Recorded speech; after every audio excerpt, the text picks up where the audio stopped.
Fort Pierce, Florida. On this winter day, it's a perfect 75 degrees. The waves of the Atlantic Ocean come ashore as people fish the open water and yachts bask in the warm sun. For many, this is paradise.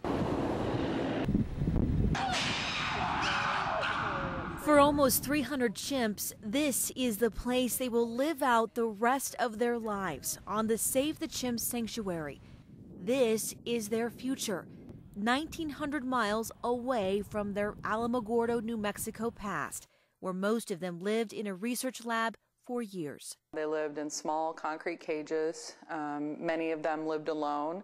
They were subjected to painful and invasive experiments. They had their children taken from them. It was a very barren, stark, and depressing life for them. Life is now played out on 150 acres.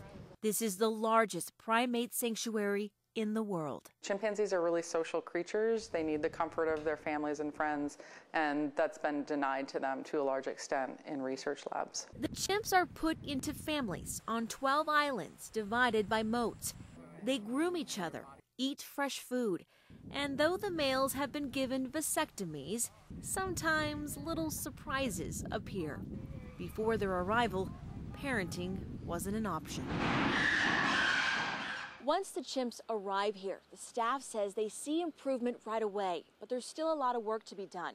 Most of the chimps have post-traumatic stress disorder. We have chimps that self-mutilate.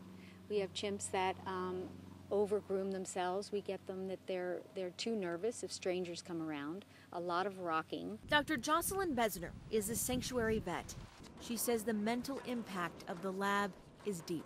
If they see a dart gun, you know, the screaming that goes on, we seldom use a dart gun. If we have to use one, if for an emergency or something like that, it's horrible to watch them scream and to think that people did that day in and day out to them. Healing takes a team. We have been able, with the help of psychiatrists, psychologists, and pain specialists, to help alleviate those symptoms. Symptoms that ease over time with touch, open space, grass. If they were born in captivity, a lot of them are afraid of grass. They've never seen grass before.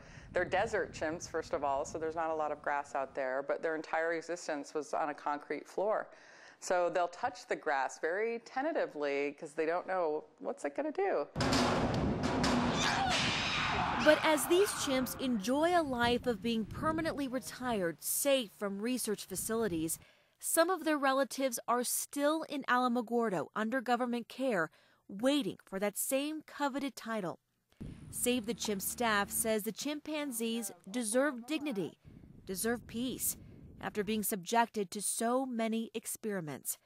The caregivers see what they can become. You give them love, but they give it back to you tenfold. They are so amazing. Woo, woo, woo, woo! There he is. He's coming back. It brings joy to your heart to see them find happiness again and be able to move forward with their lives. It's a life far away and far different from how it began. In Fort Pierce, Florida, Royal Day, KOAT, Action 7 News.